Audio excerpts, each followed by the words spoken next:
Olá, povo de Deus! Sejam bem-vindos ao nosso canal, Palavra do Reino de Deus. Nele você encontrará cortes de pregações que irão te aproximar ainda mais de Deus e edificar a sua fé. Aproveite e já se inscreva em nosso canal para ficar por dentro dos próximos vídeos. Vamos para a palavra. Nós vamos passar o Ministério da Palavra. Eu quero convidar você, por gentileza, a abrir sua Bíblia no livro de Gênesis, no capítulo 8. E nós vamos ler o verso 22. Ele vai ser o nosso ponto de partida e o trilho também da nossa ministração. Gênesis capítulo 8, verso 22. Estamos numa série de mensagens enfatizando vida abundante. E eu quero falar hoje sobre a lei da semeadura e colheita. O texto sagrado diz o seguinte: enquanto durar a terra, não deixará de haver semeadura e colheita, frio e calor, verão e inverno, dia e noite. Essa é uma declaração que o próprio Deus faz depois do dilúvio. E eu gostaria que você, por gentileza, pudesse repetir comigo. Como eu tenho dito, além do poder de declarar a palavra, né, isso também nos ajuda a memorizar as escrituras. Então, se você puder, depois de mim, repita com ânimo. Diga comigo: enquanto durar a terra, não deixará de haver semeadura e colheita, frio e calor, verão e inverno, dia e noite. Pai, nós oramos pedindo graça e favor do alto. Clamamos mais uma vez a liderança do Teu Espírito Santo, não apenas na compreensão da palavra, e clamamos por entendimento espiritual, mas oramos também, ó Deus, por aquela aplicação personalizada, única, que só o Senhor tem o poder de produzir em cada um de nós. Nós oramos que, além da instrução, aquela faísca de ignição, aquela centelha de fé que só a Tua palavra pode gerar dentro de cada um de nós, que isso também aconteça e que, enfim, a Tua palavra cumpra todo o seu propósito para a honra e glória do nome do Senhor mesmo. Nós oramos em nome de Jesus. Amém. Bom, essa é uma declaração, como diz, feita pelo próprio Deus. E a terra tinha passado pelo que a gente pode chamar aí de um reset, né? A um recomeço. Deus afirma no verso anterior, o verso 21 de Gênesis 8, que Ele não mais destruiria a terra da forma como Ele tinha aplicado aquele juízo. E Deus não apenas fala que isso não se repetiria, mas Ele diz: enquanto durar a terra, então está valendo até hoje. Ele diz: não deixará de haver semeadura e colheita, frio e calor, verão e inverno, dia e noite. Essa é a razão pela qual a gente continua tendo essa diversidade. É só olhar para o domingo passado, calor, para esse frio, né? Verão e inverno, aqui a gente pode ter todas as estações no mesmo dia, mas a Bíblia fala desse ciclo normal da terra, dia e noite. E assim como essas coisas duram até hoje, Deus diz: enquanto a terra durar, não deixará de haver semeadura e colheita. Evidentemente, você, ao perceber o que os versos seguintes, né, do início do capítulo 9 apontam, nós reconhecemos que há uma declaração de Deus sobre semeadura e colheita que diz respeito àquilo que nós podemos chamar do plantio literal. Por exemplo, no capítulo 9, no verso 20, a Bíblia diz: sendo Noé agricultor, passou a plantar uma vinha. Mas, quando Deus está falando de semeadura e colheita, Ele está falando só do plantio natural, literal? Evidente que não. Quando você olha toda a Escritura, você percebe que essa lei, ela não funciona apenas no plano natural, né? Aliás, há muitos paralelos entre aquilo que Deus estabeleceu no mundo natural e no mundo espiritual. Em Gálatas, no capítulo 6, nos versículos 7 e 8, a Bíblia diz: não se enganem, de Deus não se zomba, pois aquilo que a pessoa semear, isso também colherá. Você pode repetir isso comigo? Diga: aquilo que a pessoa semear, isso também colherá. Então Paulo continua e diz: quem semeia para a sua própria carne, da carne colherá corrupção, mas quem semeia para o Espírito, do Espírito colherá vida eterna. Então é evidente que essa lei de semeadura e ceifa, né, ela não se aplica apenas a uma semente literal como a do trigo, do milho, e ela se estende ao plano espiritual. Eu pude entender desde bem cedo, desde a minha adolescência, que essa lei, ela vai reger as nossas vidas. Quer você tenha conhecimento, quer não, é um princípio espiritual. Quer você decida fazer bom uso dele ou não, é uma lei espiritual. E ela não se limita a questões financeiras. Então já faz vários domingos que a gente transita, passa pelo terreno daquilo que é material e financeiro, mas sempre apresentando o entendimento de que essas leis, de que esses princípios são maiores. Não excluem o aspecto financeiro, mas não se limitam a isso. Eu, por exemplo, aprendi desde a minha adolescência que palavras são sementes. E eu sempre digo às pessoas, não fale aquilo que você não gostaria, né, de ver materializado. Esse é assunto para um ensino em outra ocasião, mas a Bíblia também mostra que nossas atitudes também, como veremos ao longo da ministração, funcionam dentro da lei da semeadura e colheita. Então a forma como você trata outros determina a maneira como você será tratado. Então eu quero que você possa ter o olhar abrangente, mas não queremos excluir, né, a intencionalidade de aplicação também no terreno material e financeiro. A forma como a gente teve dentro de casa a oportunidade de ver nossos filhos tem uma lição muito clara do que é semeadura e colheita, né, dos princípios que nós vamos abordar.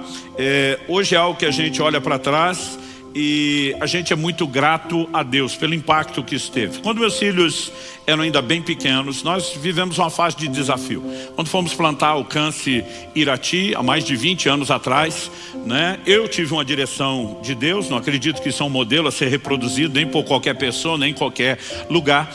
Mas na época o Senhor falou comigo, eu quero lhe ensinar a respeito de fé. Eu tinha vivido dessa forma lá atrás, no início do ministério, quando eu era solteiro, mas o Senhor falou, eu quero que você dependa de mim e de mais ninguém. Então quando fomos plantar a primeira das Alcances, eu simplesmente abracei aquele desafio e não tinha nenhum tipo de sustento. Mas não bastasse isso, levei comigo outras 6 famílias, né, que de alguma forma estávamos todos juntos no projeto e a gente decidiu ter um estilo de vida onde, né, muito parecido com aquilo que você lê no livro de Atos, a gente vivia em comunidade, repartia o que tinha no início. Kelly e eu conseguimos dar uma boa alavancada, porque a gente desfez de tudo que tinha, casa, carro, para investir no projeto, no estabelecimento da igreja. Só que o que a gente tinha não durou muito, né, para aquelas famílias todas. Então todo mundo foi baixando o padrão de vida, se adequando à nova realidade. E eu lembro que meus filhos viveram assim, no modelo que comprar brinquedo em loja de R$1,99, quantos lembram do R$1,99? Isso era artigo de luxo já, né, porque o padrão realmente estava, né, lá embaixo. E eu comecei a ensiná-los, eram pequenos, eu queria que eles entendessem sobre dinheiro, desde fidelidade a Deus, com boa administração. Então mesmo não tendo muito recurso, a gente pensou, eles têm que aprender. E nós decidimos que ia guardar todas as moedas que a gente pegasse de troco. Então desde pedágio na época, não tinha cobrança automática, eletrônica, a gente acabava, né, que movimentava muito mais dinheiro do que fazemos hoje com os pagamentos eletrônicos. Então eu lembro que eu abri uma lata, fiz um corte, improvisamos um cofre que eu achei que seria maior do que os cofrinhos que vendiam, né, prontos, que eram pequenos, e falei, olha, nós vamos juntar dinheiro. Só que ninguém abre essa lata até o dia que ela estiver cheia. É a lei, é aqui o acordo. Mas quando estiver cheia, nós vamos torrar isso tudo em brinquedo. Então vocês vão lavar a alma, vão sair do nível 1,99 para algo melhor. Pensa na ansiedade das crianças, chacoalhava a lata, media o peso, né? Não podia abrir, mas a gente foi depositando. Eu não sei quantos meses passaram, mas foi dentro do ano, não levou o ano todo. E um dia a lata finalmente encheu, né? Eu lembro que meu filho falou assim, ó, já quase não faz barulho. Eu dizia, não, encher é quando não couber mais. Então o dia que não cabia assim mais nenhuma, eu falei, nós vamos abrir. E agora esse investimento foi feito para vocês. Eu queria que eles entendessem, eu quero economizar, gastar depois. Só que eu fui muito ingênuo. Eu olhando o tamanho daquela lata, eu achei que tinha muito dinheiro. Em vez de abrir e contar primeiro, eu já comecei, quais os planos de vocês? Israel, o que você quer fazer com a sua parte? Ele falou, pai, ele era garoto e o que estava na moda para as crianças da época era aqueles carrinhos da Hot Wheels. Ele falou, vou gastar minha parte e comprar uma pista inteira com os carrinhos da Hot Wheels. Falei, legal. E você, Liz? Aí minha filha disse, papai, eu quero uma coleção, né? Eu brincava que eram as bonecas flexíveis da Poli, né? Eu falei, muito bem, legal. E aí nós abrimos, é aquele mundaréu todo de moeda, gente, porque a maioria eram poucos centavos, né? Aquele mundaréu todo na época dava R$80. Eu não tinha noção do valor dos brinquedos, mas eu pensei, eu acho que não vai dar. 80 na época era muito mais dinheiro do que hoje, mas eu pensei, eu acho que não vai dar. Nessa época a gente já vinha nesse ritmo dos 2 anos e meio que morei em Irati, mas tínhamos acabado de mudar para Curitiba e eu fui com eles na loja. A pista Hot Wheels que meu filho queria, R$160. Só a dele era o dobro do que tinha de moeda.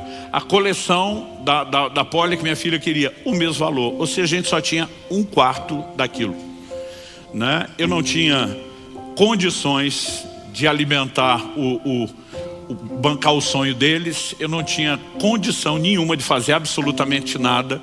Envergonhado, eu falei, ainda não dá para comprar. Nós vamos voltar para casa. Os dois ficaram muito frustrados. E eu fui falar com Deus, falei, Deus, a culpa é minha, toda minha, não é sua, mas eu preciso que o Senhor me ajude. Eu fui muito ingênuo, eu não devia ter feito isso com as crianças. Eu estou procurando ensiná-los, mas esse ensino tinha que ter uma conotação boa. Eu falei, se a gente levar 4 vezes o tempo que levou para estocar isso, eles vão ficar muito desanimados. E eu preciso que o Senhor me ajude, porque eu não tenho a menor condição, de bancar esses brinquedos. Eu comecei a orar a respeito daquilo. E eu lembro que um dia uma pessoa me procura e falou, olha, senti Deus te dar uma oferta, mas isso é para sua família, não estou dando com nenhuma outra direção. Me deu R$50. Eu ergui a mão para o céu, dei glória a Deus. Eu tinha um compartimento secreto na carteira que era dinheiro para não ver e não gastar com outra coisa. Coloquei ali, falei 130, já dá quase a pista. Eu orando pelo resto, Nos próximos dias não aconteceu nada, mas um dia eu estava com uma outra pessoa e o Espírito Santo falou, pega aqueles R$50 que você escondeu na carteira e oferta na vida dele. Falei, Deus, eu estou tentando juntar o dinheiro dos meus filhos. O Senhor disse, mas esse dinheiro você vai semear na vida dele. Eu pensei, puxa, eu estou sendo egoísta, de repente estou querendo que meus filhos tenham brinquedo de luxo. Na época isso era coisa de luxo para a gente. E de repente o cara não tem o que comer, está precisando pagar conta. O Espírito Santo falou, e diga para ele que não é para ele comer nem pagar conta. É para ele comprar brinquedo para os filhos dele. Aí eu fiquei bravo. Eu falei, o Senhor vai tirar dos meus filhos para dar para os filhos dele? Apenas obedeça.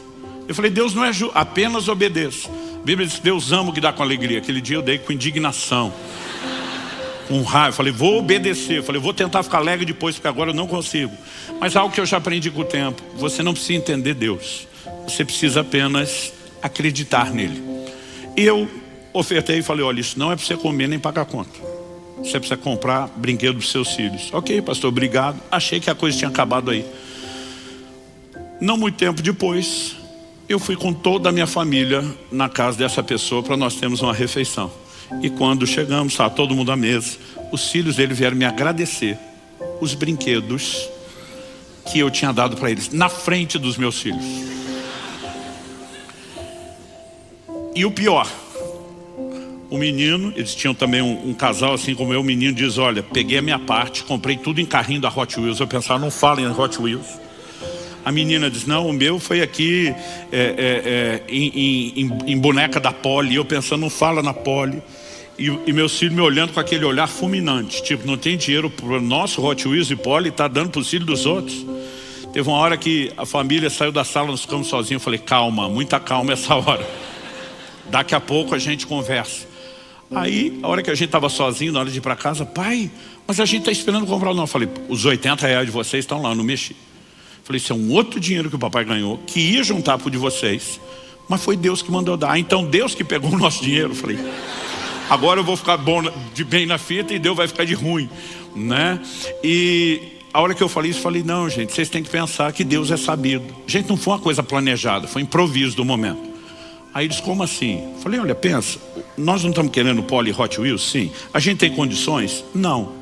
Mas tem uma lei espiritual, que é a lei de semeadura e ceifa. Então, tudo que você planta, você colhe. Eu falei, Israel, lembra aquela experiência que você fez lá da escola, que plantou feijão? O que é que nasceu? Ele, vagem. Eu falei, ok, o que tinha dentro da vagem? Não sei, pai, nós não abrimos. Feijão. Ah, tá. Eu falei, planta feijão, colhe feijão. Planta milho, colhe milho. Falei, olha o que Deus fez quando a gente está orando sem ter condições de ter Poli e Hot Wheels. Ele mandou a gente plantar. O quê? O que eles compraram? Aí os dois me olharam empolgados. Poli e Hot Wheels. Falei, quem planta Poli e Hot Wheels vai colher o quê? Eles, Poli e Hot Wheels. Falei, é isso. Aí eles saíram felizes. Falei para Deus, te vira. Agora é contigo. Pastor, o senhor mandou Deus fazer? Não mandei nada. Naquela hora, sem ter pensado, eu lembrei de uma lei espiritual. Uma lei que nos governa. Uma lei que eu já tinha experimentado o suficiente para saber que funcionaria. Alguns dias depois, estava pregando em outra cidade. Eu lembro que nós tínhamos uma conferência, então tinha 2 palavras da tarde com break rápido e depois um intervalo maior entre da tarde e a da noite. No break da palavra da tarde, um irmão me aborda, eu estava do lado do pastor da igreja, fala, pastor, o senhor poderia me ceder a chave do seu carro? Eu falei, eu nem lhe conheço, o que você quer com a chave do meu carro ou com o meu carro? O pastor só me deu um sinal assim, ó, fica tranquilo, entrega. Eu falei, você vai devolver? Ele falou, vou, pastor, eu trouxe uma coisa para você, não queria entregar na frente de todo mundo, então eu já quero guardar no carro. Eu falei, ficaria mais fácil se você explicasse antes. Aí brinquei com aquilo, não vi o que era. No intervalo entre a tarde e a noite, fui para casa que eu estava hospedado, tomar um banho, e quando cheguei lá, lembrei, abri o porta-mala, tinha 2 pacotes, né, de presente, embrulhado para presente, mas o embrulho era de loja dessas de brinquedo, de criança. Peguei as 2 sacolas com as 2 coisas. Quando passei na sala, Kelly e as crianças tinham me acompanhado, mas tinham ficado na casa na sessão da tarde. Falei, todo mundo para o quarto, reunião de família. Quando eles entraram, eu já tinha aprendido a história de não prometer o que você não sabe. Então eu falei, olha, alguém entregou isso para o papai agora. Eu acabei de pegar, ainda não sei o que é. Mas como eu vi loja, embrulho aqui de loja de brinquedo de criança, pode ser que seja para vocês. Pode ser que alguém só aproveitou o papel. Vamos descobrir junto. Eu lembro que o Israel pegou, olhou e falou, claro que é nosso, pai, tem até o nosso nome. Falou, esse aqui é meu, esse aqui é seu, Liz. Quando ele abriu o pacote dele, o que era? A pista Hot Wheels que ele queria. Não era outra, era a que ele queria. Quando a Liz abriu, o que era? A coleção da Poli que ela queria. Detalhe, a gente nunca falou isso para ninguém. Os dois olharam para mim, pai, do jeito que o senhor falou. Quem planta Poli e Hot Wheels. Poli e Hot Wheels.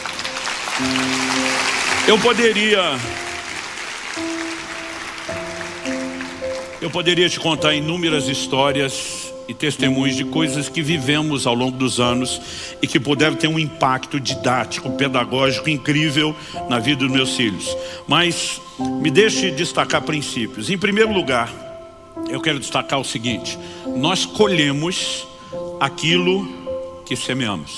Você pode repetir isso comigo? Diga, colhemos aquilo que semeamos. Então você planta milho, vai colher milho. Planta trigo, vai colher trigo.